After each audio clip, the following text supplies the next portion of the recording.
Shalom mes chers amis, voici la pensée divine numéro 307, guerre de succession, 2 Samuel le chapitre 2. On sait que David a été le deuxième roi d'Israël, après Saül qui en était le premier. Mais ce qu'il faut savoir dans ce chapitre, grâce à ce chapitre, c'est que Saül a eu un successeur familial qui a régné pendant 2 ans. Je vous donne les détails. David ici est établi roi sur Juda. Mais de l'autre côté, on souligne que Ish-Bosheth, fils de Saül, est établi roi sur Israël par Abner et il règne pendant 2 ans. Le verset 10 nous le dit.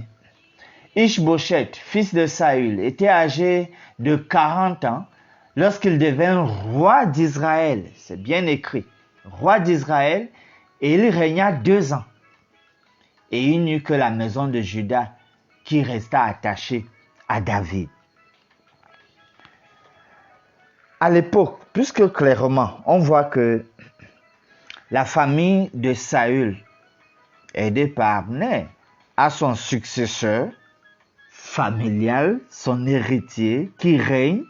L'expression est bien là, roi d'Israël. Or, nous tous, nous savons que le deuxième roi d'Israël, c'est David. Mais ici, on a cet extrait qui présente un des fils de Saül comme ayant été roi d'Israël, deuxième roi d'Israël, pour un temps, pour quelques années. On voit donc, à l'époque, et d'une manière globale, lorsque le transfert de pouvoir se faisait de manière non héréditaire, cela donnait lieu à des guerres civiles, incluant des meurtres et des trahisons. Il y a donc dans ce chapitre une rude bataille, une guérilla, entre les gens d'Ish-Bosheth et ceux de David. On voit les détails au verset 30 et 31. Joab qui poursuit Abner et qui finalement, on dit, il manquait 19 hommes des gens de David et Asaël. Mais les gens de David avaient frappé à mort 360 hommes parmi ceux de Benjamin et d'Abner. La guérilla. David a combattu. Pourtant, c'est le roi. Comme c'est plus tard que David aura le contrôle total sur toute la nation d'Israël, c'est plus tard. Je vois donc que ce n'est pas dès le début qu'il a eu toute l'adhésion. En fait, ce qui est encore plus marquant finalement, c'est que chaque fois qu'il est question de succession,